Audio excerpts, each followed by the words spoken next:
Olá, você acompanha agora os principais destaques internacionais dessa última semana. A Organização das Nações Unidas fez um alerta que os compromissos climáticos atuais vão ficar abaixo do recomendado pelos cientistas.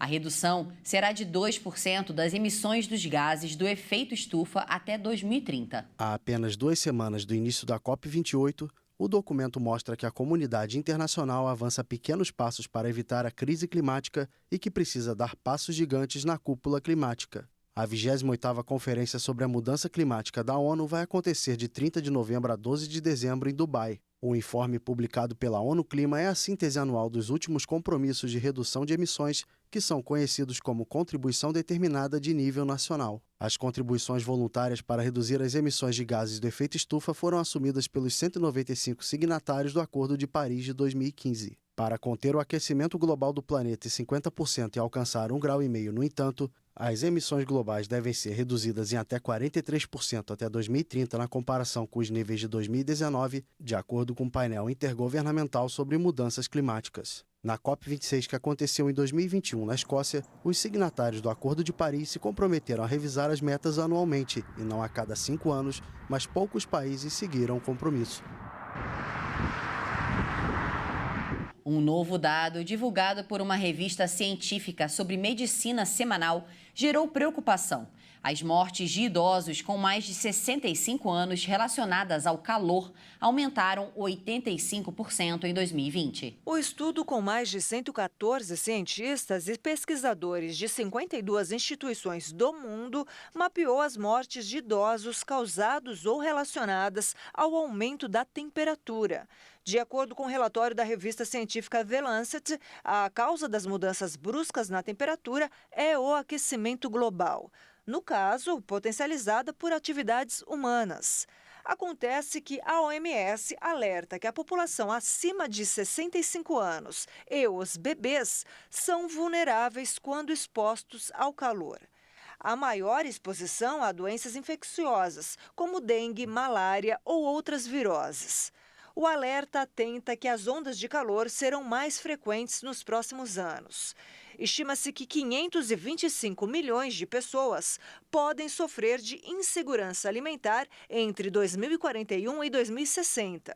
De 1990 a 2000, as mortes relacionadas ao calor de idosos de 65 anos aumentaram 85%. Os bombardeios de Israel contra a faixa de Gaza já tiraram a vida de milhares de pessoas e também têm provocado escassez de comida no território palestino. Um saco de farinha para fazer pães chega a custar quase R$1.000. Nessa semana, o chefe da diplomacia da União Europeia viajou para Israel com o objetivo de aumentar o envolvimento do bloco europeu nas negociações diplomáticas. A faixa de Gaza tem todas as armadilhas assustadoras que soldados aprenderam a esperar da guerra urbana. Emboscadas em arranha-céus e civis vulneráveis sem lugar para se esconder. Mas à medida que as forças terrestres israelenses avançam na faixa de Gaza, o perigo maior pode ser subterrâneo. O porta-voz das Forças de Defesa de Israel, Daniel Hagari, divulgou na última segunda-feira imagens do interior de um hospital na faixa de Gaza, onde militares descobriram um arsenal que inclui rifles, granadas, coletes de explosivos para ataques suicidas, lançadores de granada e dinheiro. No local, ainda tinha indícios de que o hospital serviu como cativeiro para os sequestrados no dia 7 de outubro. As forças de segurança de Israel divulgaram imagens do ataque à casa do chefe político do Hamas, em Gaza. Segundo os militares, a residência servia como ponto de encontro para as autoridades do grupo terrorista planejarem ações contra civis e soldados israelenses. O exército de Israel diz ter destruído depósitos de armas e postos de observação do grupo Hezbollah, o grupo extremista libanês que vem atacando o norte de Israel desde os ataques do dia 7 de outubro, quando fizeram 1.200 vítimas e deram início ao conflito atual. Durante visita a Israel, o chefe da diplomacia europeia, Josep Borrell, pediu que a região não se deixe consumir pelo ódio na guerra travada contra o Hamas em Gaza. Segundo Borrell, a União Europeia delegou a responsabilidade pela paz no Oriente Médio aos Estados Unidos. No campo diplomático, o Catar tenta negociar a interrupção dos combates por alguns dias em troca de libertação de pelo menos 50 pessoas sequestradas pelo grupo Hamas.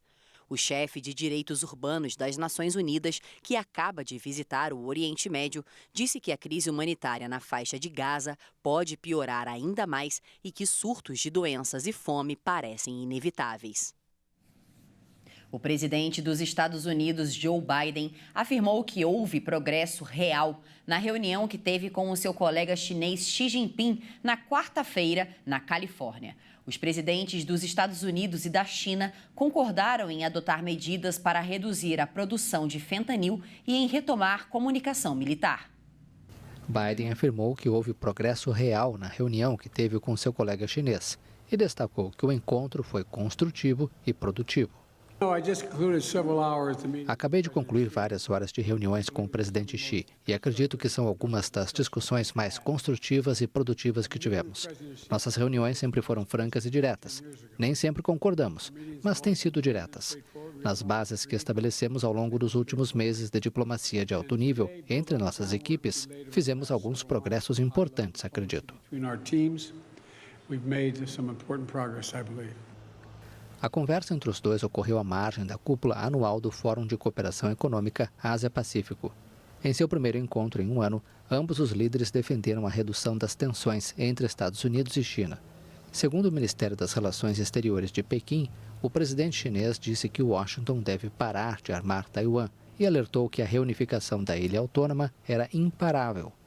Já o presidente americano pediu a Xi que respeite o processo eleitoral em Taiwan, a democracia autônoma cuja soberania é reivindicada por Pequim.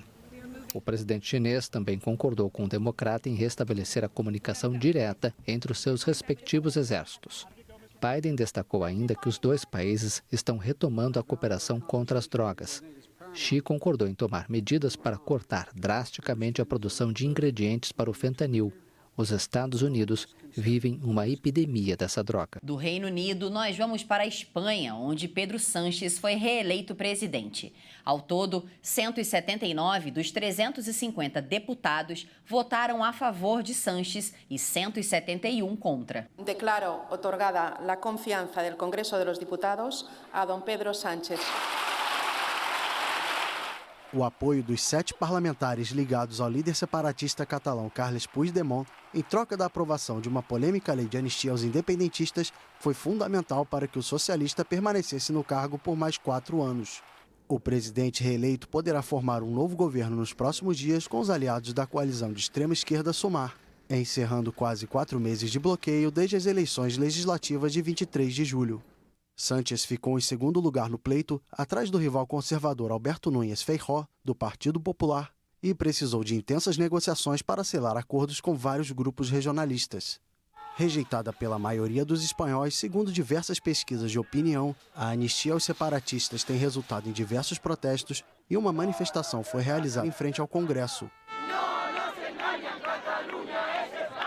O presidente reeleito afirmou em discurso na quarta-feira que a lei é necessária para fechar as feridas abertas pela crise de 2017 e que deseja unir o país através do diálogo e do perdão. Já o Partido Popular acusa os socialistas de terem aprovado a anistia com o único objetivo de permanecerem no poder a todo custo e alertou que a Espanha pode acabar na mira da União Europeia, como Hungria e Polônia, pelo ataque ao Estado de Direito. E nos Estados Unidos, a produção industrial foi afetada pela histórica greve no setor automotivo em outubro, nas 3 principais fabricantes. Os números sofreram contração de 0,6%. Apenas a produção industrial contraiu 0,7%, em grande parte pela queda de 10% da produção de veículos automotivos e de autopeças, afetada pelas greves em vários grandes fabricantes. Os 3 maiores fabricantes de automóveis dos Estados Unidos, Ford, General Motors e Stellantis, foram afetados por uma inédita greve sincronizada de 6 semanas desde o final de setembro. Excluindo seu setor automotivo, a produção industrial apresenta um leve aumento de 0,1%. Em seu conjunto, a produção industrial diminuiu 0,7% na comparação com outubro de 2022. Ainda nos Estados Unidos, a inflação caiu após vários meses de aceleração. O índice de preço ao consumidor aumentou 3,2% nos 12 meses terminados em outubro, meio ponto percentual a menos que a taxa anual registrada em setembro. A inflação se manteve inalterada no comparativo mensal de outubro em relação a setembro. Tanto os números anuais quanto mensais vieram abaixo do esperado pelo mercado. Embora a redução de preço da gasolina tenha sido o principal responsável pela moderação nos preços ao consumidor, a queda foi parcialmente compensada pela contínua alta no setor de habitação, informou o Departamento de Trabalho. O núcleo da inflação, que exclui as variações de preços da alimentação e energia, também teve uma redução importante, para seu nível mais baixo em 2 anos. Os dados sobre a inflação foram bem recebidos pelo mercado financeiro. Os principais índices de ações em Nova York tiveram alta. Os preços dispararam depois da pandemia nos Estados Unidos, em sua maior alta em 40 anos, em junho do ano passado, a 9,1%. Os republicanos acusaram o governo do presidente Joe Biden de alimentar a disparada de preços com seus bilionários planos de reativação e pacotes de ajuda, que injetaram trilhões de dólares na economia. O renomado fotógrafo brasileiro Sebastião Salgado será premiado pela Organização Mundial da Fotografia, que tem sede em Londres, em reconhecimento por sua carreira. Brasileiro será o segundo latino-americano agraciado com a honraria. O reconhecimento honorário, que o brasileiro se tornou o 16º escolhido desde sua criação em 2008, faz parte do Sony World Photography Awards, com o qual a organização britânica premia os melhores trabalhos do ano anterior. Os vencedores vão ser anunciados em 18 de abril de 2024. O prêmio Outstanding Contribution to Photography, contribuição notável para a fotografia em português, homenageia uma pessoa ou grupo que influenciou de forma significativa o meio fotográfico. Em nota, a organização afirmou que o estilo fotográfico característico de Salgado, que vai de retratos emotivos de comunidades indígenas e trabalhadores industriais a estudos sobre a migração e panoramas espetaculares do mundo natural, alcançou o público em todos os cantos do planeta, acrescentando que suas imagens viraram um símbolo do jornalismo fotográfico contemporâneo. O brasileiro, o segundo latino-americano agraciado com a honraria, vai selecionar dezenas de fotografias para uma exibição em Londres, como parte da exposição da premiação, na Somerset House, de 19 de abril a 6 de maio de 2024. E olha só essa história. Uma escola em um bairro de baixa renda no Texas, fundada na década de 1990, é uma das poucas que oferece uma creche para as crianças e apoio emocional às mães durante a formação. Jovens mães em Brownsville, no Texas, viajam de ônibus com seus bebês para Lincoln Park High School, em um bairro hispânico de baixa renda, a poucos quilômetros da fronteira com o México. A escola recebe meninas de 14 a 22 anos que estão grávidas ou deram à luz recentemente. Enquanto elas assistem às aulas, uma creche na mesma escola cuida dos pequenos. As mães podem ir até lá para amamentar os bebês sempre que necessário. De acordo com a ONG Child Trends, 53% das mulheres adolescentes que se tornam mães concluem os estudos, em comparação com as 90% que não estão grávidas. De acordo com dados de 2021 da ONG Healthy Futures of Texas, no estado, a taxa de natalidade entre mulheres jovens hispânicas foi 2,4 vezes maior do que a de mulheres jovens brancas. Os Centros de Controle de Doenças dos Estados Unidos afirmam que o acesso inadequado à saúde e os baixos níveis de educação e renda familiar podem contribuir para as altas taxas de natalidade entre adolescentes e mulheres jovens. O Texas é um dos estados conservadores que proibiram o aborto desde que a Suprema Corte dos Estados Unidos reverteu a decisão que garantiu por meio século o direito de interromper a gestação. A diretora da escola, Cynthia Cardenas, ressalta a importância de escolas como esta, pois afirma que a gravidez na adolescência não vai desaparecer. E antes de encerrar, vamos ver umas imagens impressionantes. Um educador ao ar livre e instrutor de resgate no gelo do Alasca teve uma experiência para lá de incomum em uma pista de gelo formada nos lagos alpinos no final de outubro. De acordo com o educador, a janela de gelo, que ocorre uma vez a cada década, foi formada por causa de uma das condições climáticas que congelou de forma a manter a espessura do gelo adequada para a patinação. As imagens filmadas por Mel e sua esposa mostram pessoas patinando no lago congelado e translúcido, revelando enormes pedras no fundo. O instrutor enfatizou que as devidas medidas de segurança antes de realizar a atividade são importantes. E essa edição fica por aqui. Se você quiser rever as reportagens desta edição, acesse o nosso canal Hit Notícias no YouTube. Obrigada pela sua companhia e um excelente final de semana para você. Tchau, tchau.